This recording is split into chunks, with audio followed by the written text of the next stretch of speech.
One is around just the power of partnering and collaboration, right?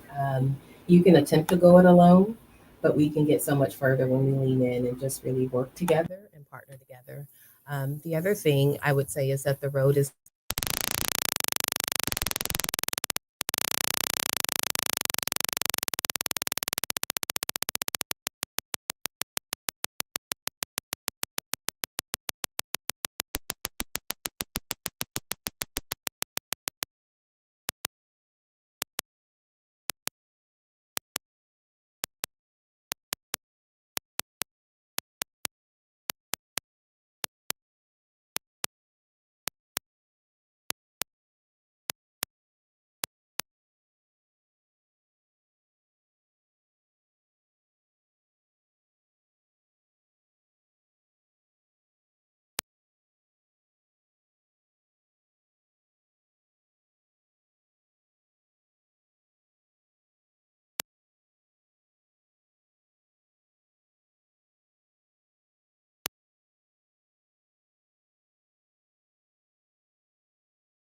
pops up.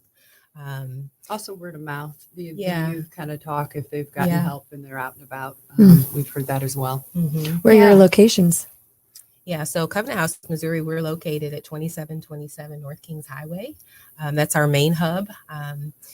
We also have and have purchased real estate just adjacent to our property that we're looking to build out in independent living. But again, all of that is kind of in a centralized area right there. Wonderful.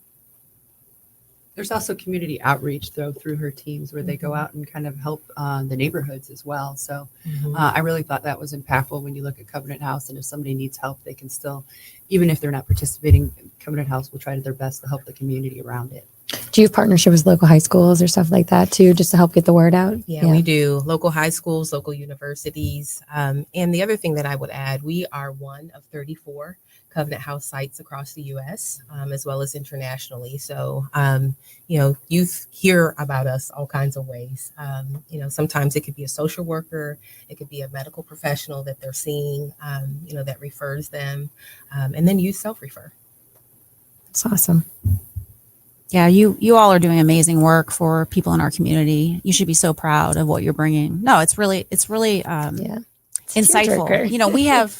We take a lot for granted in our lives, and to hear these real stories, it means so much. And the fact that you've been through this, you have to be someone that they can trust because you've been through it. I bet you're very much a pillar for these young people. So congratulations on your success rate, and we hope it continues as you move forward throughout the year. Yeah, absolutely. Yes. And Taryn, so I want to hear just a little bit more about the sleep out. You briefly mentioned it.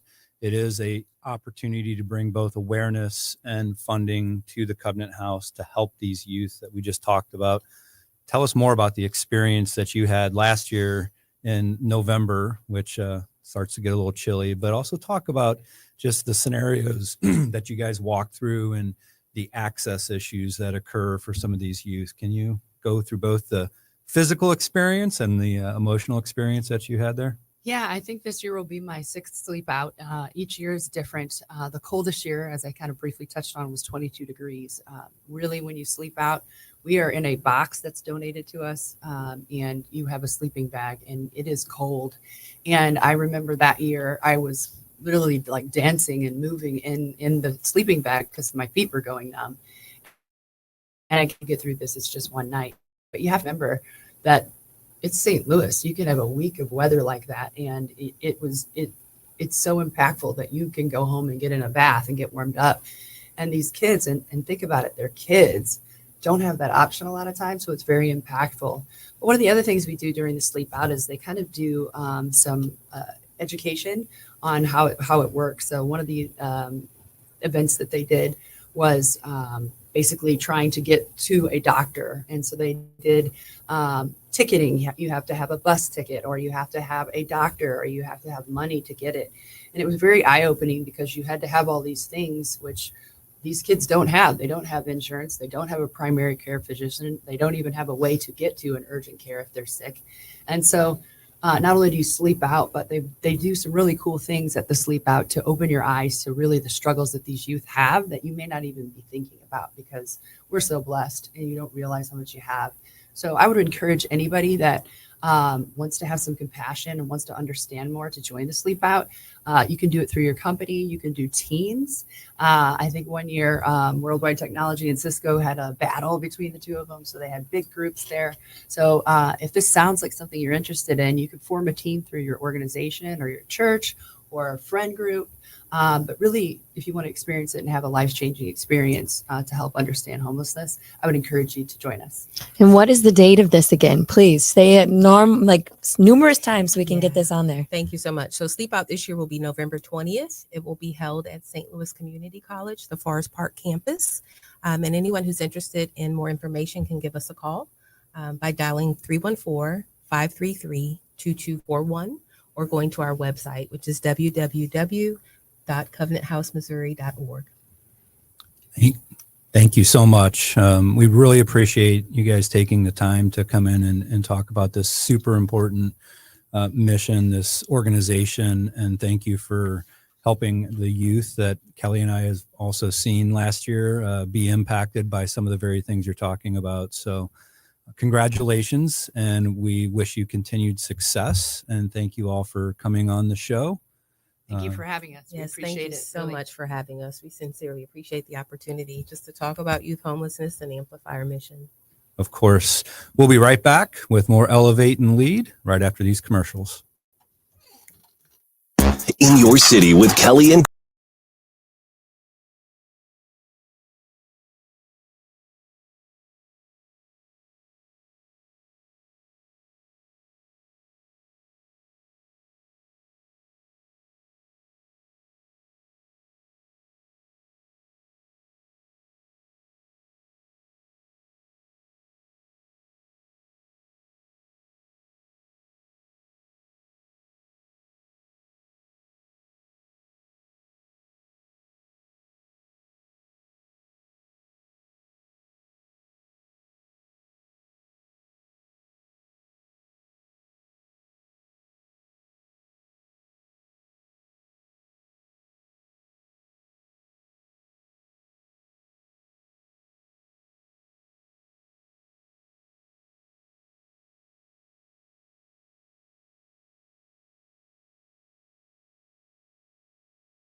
Ike Chandler and Jennifer Bardot. We had a great first half with the ladies from Covenant House, Missouri. They are doing wonderful work in our area.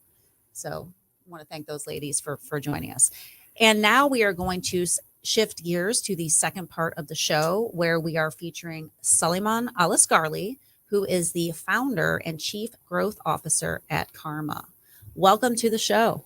Kelly, thank you so much for bringing me on. Absolutely. Super excited to have this conversation. Absolutely. So this is, I'm going to dive into a little bit of personal background here for a second. So Suleyman went to Crossroads Elementary, Frontier Middle School, and Liberty High School in good old Wentzville School District with our oldest son, Dylan. And funny enough, we were talking a few months back and Dylan's like, yes, Suleyman's doing great. He's got this company, you know, and I'm nodding thinking, yeah, that's wonderful. And then I went and looked up what you're doing and I was blown away. Y Combinator, all the money that's been raised and all the great things you're doing. So can you give our listeners a little bit of background on what's going on in your life right now with your company? Absolutely, Kelly. So just to start things off, we started the company about 2 years ago. Since then, we've grown to 10 cities across the United States, and we're looking at a national rollout here in the next 3 months. But what we've really created is a product that is like Uber and DoorDash, but for a specific segment in the fleet management space, focused only in auto repair, the biggest segment of the vehicle's life cycle. So some of our clients here in the St. Louis area, Woodard Cleaning and Restoration, Chesterfield Service, Point Pest Control, and many more fleets, including red box dumpsters. And we work for the fleet, as well as we drive pre-qualified revenue to our Karma Partner Centers. So it's a win-win on both sides. Cool. So let's back up for just a minute. So you went, through high school, went through college, and you had a totally different plan for yourself. Can you tell our listeners a little bit about that? Absolutely. So I went to UMKC for the 6-year BAMD program, and I had finished my undergrad in 3 years. I had started Karma with my older brother in my sophomore year of college. And upon being in med school the first semester, we had actually applied for Y Combinator, which is the largest growth startup accelerant in the world. Companies like DoorDash, Instacart, Stripe, Reddit, they all went through that process to become the companies they are today. And 44,000 companies apply every year and only 250 get in. 0.5% acceptance rate, harder than getting into Harvard. I took that opportunity with stride, moved to San Francisco for a year, met the greats, Michael Seibel. I saw Sam Altman and the founders of LinkedIn, the founders of Twitch, founders of Airbnb, invested $500,000 into the company. So that was a very transformative experience for me as a young founder. And really, Y Combinator's biggest strength is not the money that they put into the company, but the mentorship that they give us to perfect our business model to make it the next St. Louis unicorn. Well, and what's super interesting, Suleyman, is we actually went out for another discussion with a partner in the ag space over at Woodard.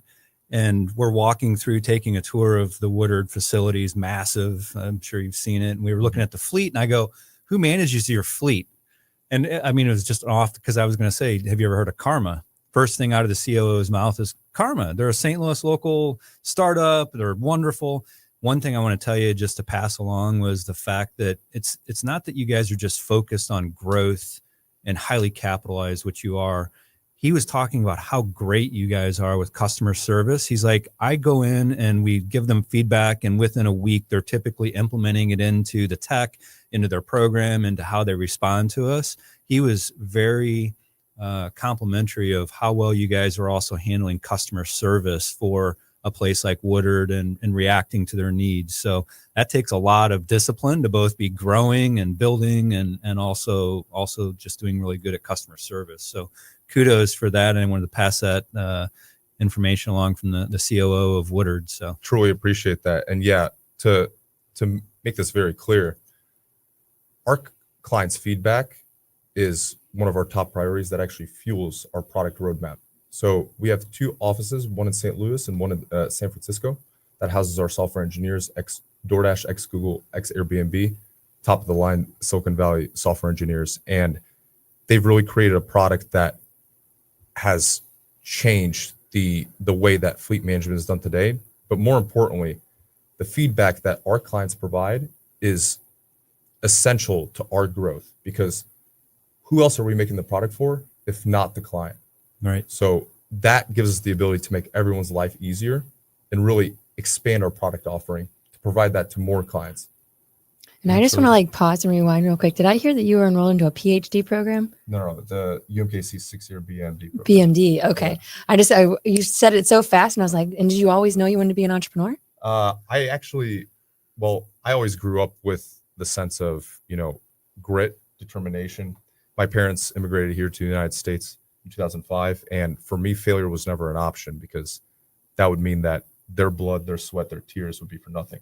So I took that in stride. I was going to be a cardiothoracic surgeon and I had done everything in my power, got a 34 in the ACT, got a very nice grant to go to UMKC.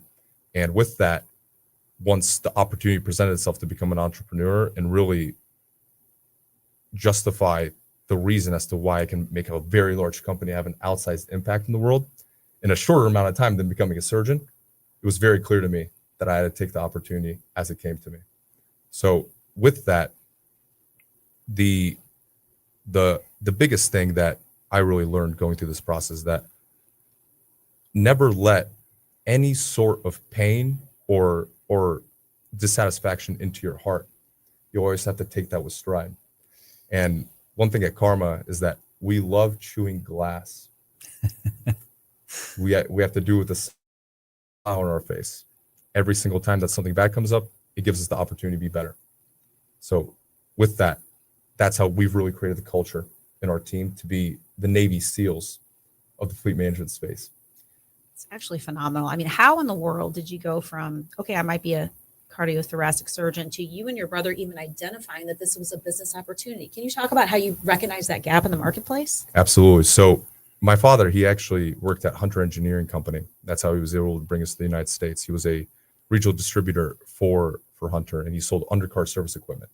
For a little bit of context, Hunter Engineering has the top of the line gold standard in that type of equipment. The Hawkeye, the Quick Tread, all the technology that they've made for the industry has really made an impact. And with that, my father and also a lot of friends that I know with smaller fleets, small 5 to 10 vehicle fleets, they always complain about the fact that auto repair is the last retail market where the price is very, very different amongst auto repair shops. For example, let's say you're on a street and you need a full synthetic oil change. You'll see 2 shops on either side of the road. You'll go to one, they'll tell you $69.99. Other side, they'll tell you $109.99. You don't know what you're going to pay for until you get into the auto repair center. And since joining Y Combinator, we realized that we have to target the client that feels the pain of auto repair the most. That would be the fleet. Sure. Because it's a necessary evil in their business. Absolutely. Where they have to effectively build out an auto repair center in their place of business. And at the same time, they will never invest the millions of dollars of the equipment that they need to service everything. So they have to outsource. And outsourcing today is effectively broken. There's unpredictable turnaround times, which is the biggest thing for the fleet. Yeah, Downtime fleet's is money. down. Yep. And you don't understand the price. And then there's no clear understanding of the service quality that you're going to receive once you're at the auto repair center. So with that information, my brother and I, we identified that this is one of the markets that is very, it's not sexy. I will say this. Fleet management is not a sexy space such as, an Airbnb or a DoorDash, but really the problem exists ubiquitously globally, not even just in the United States. Every single fleet encounters this problem. So we quickly identified it, made the MVP, and Woodard was actually our first customer. No kidding. So Woodard was one of the first to actually use the product. And since then, we've really grown a lot with them and other clients to use their feedback to make it really a significant change. And I mean, you've price transparency, immediacy, and quality, plus the customer service aspect. I mean, those 4 things stand out the most in terms of your differentiation in this marketplace that is fragmented, it is broken, and it's super interesting. Even when you can go to, just from my perspective, getting a new set of tires from a dealer, $2,000, but I can get the same set or something similar for like $1,000.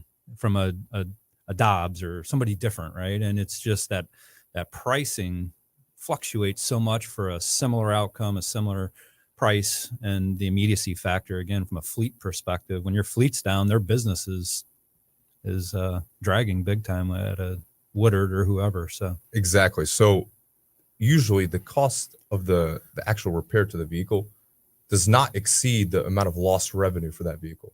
So that's why fleets prioritize downtime over everything. sure, The other aspect that you had mentioned is that I agree with you. Dealers will, they'll price out completely because they have the market captured because they're known as the top of the line. And usually what we've recognized in the market is that a highly qualified and vetted independent service center that has better customer service than a dealer will perform at better pricing. So with that, what we do whenever we onboard a Karma Partner Center is we actually don't onboard everyone. This is what the other legacy fleet management companies do, where they extend their network to every single person, reducing the quality of the repair with an unknown turnaround time. So when we open up a new market, we look at all the business records of that metro, identify the top 5%, and only accept the top 1%. Of very motivated, growth-oriented partner centers that want to expand their business with pre-qualified revenue instead of using that money for ads or marketing. sure. So very conscious capital oriented, if you will. Absolutely. Where in the world do you get the energy to keep up with this pace at such a young age and the motivation? Well, he's young, first of all, Well, right? he's young, but He's- I mean, you have wisdom, beyond your years. Clearly, I mean, do you appreciate attribute that. that to your upbringing, to your experience, living in our area? Like, give us some tips and some insight into what motivates you. What motivates me is that I feel like I am destined to succeed, as corny as it sounds. And everyone, you'll see all the posters if you walk into a library, all the posters that they have.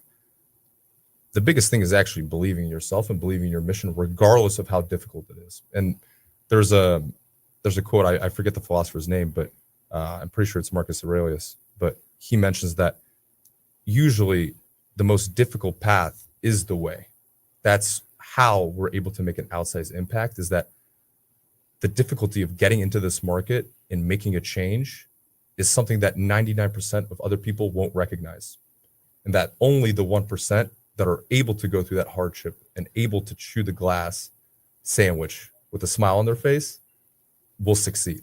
And personally, being in the St. Louis area, I've seen a range of successful people to not successful people, and I identify myself to be one of the successful people.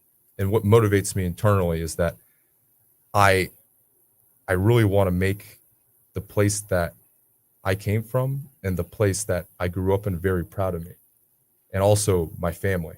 I want to make them very proud of me. And again, like I mentioned before, I cannot let their hardship go to waste. The amount of time, the amount of sacrifice that they had made for me is something that I think about on a daily level. And whenever something very difficult comes up, let's say there's a problem with a customer, there's a fire at the Karma office, to stay cool, calm, and just pursue the solution. Don't weigh yourself down with the negative, because that's not productive. Now, talking about family, is your brother still very much involved in your company? Oh, absolutely. He's my co-founder. So Awesome. me and my brother, we're one and the same.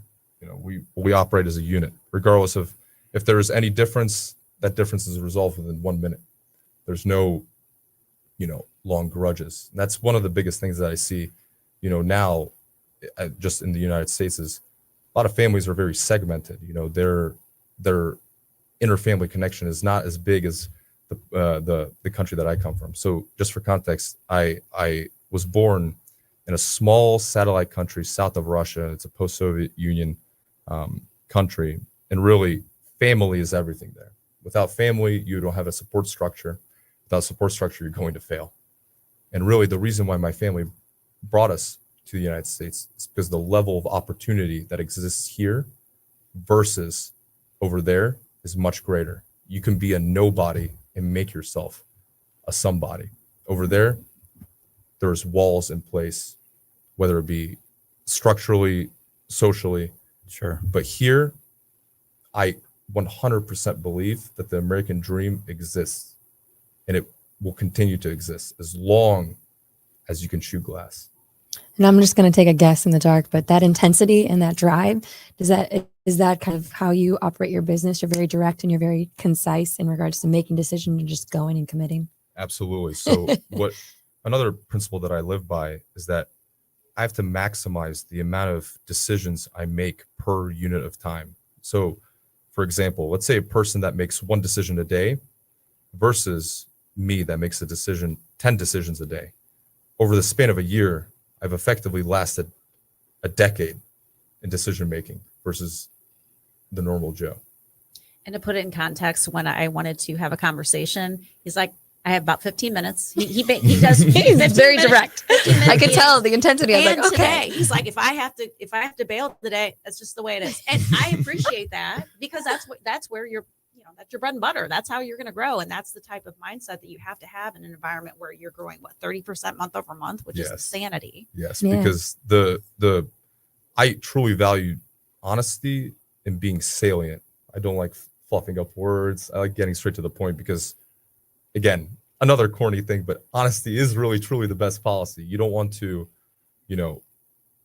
give a part of yourself away just to be, just to not get to the point straight away. But I really want to outline the fact that the team that I have, the software engineers, our operations team, our valet drivers, and our partnerships team, I value them greatly, and I could not have made it alone if it weren't for them.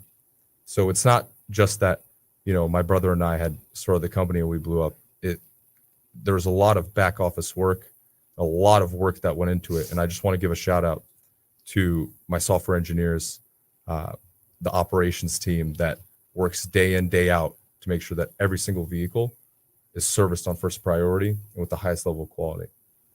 Another point that you mentioned, Michael, is that the edge that you have with a startup like Karma versus a legacy incumbent is because they don't value customer feedback as much as we do. That is the fighting edge that we have, because we will go in person and talk to the user directly. We will actually go to the user, watch them use the product, then go to the Karma Partner Center that we use, watch them use the product. And if we identify an efficiency that we can make and it will make both parties' lives easier, we'll absolutely do it. And it's incredibly important, because I think that scalability, that desire to grow based on customer feedback is super important, certainly in an industry that's decentralized, unclear, price sensitivity is an issue, quality is variable, right? And it's all coming from those fleet managers, those companies that are suffering the most. And so listening to them intently and shaping your business around it in such a decentralized, broken industry is super critical.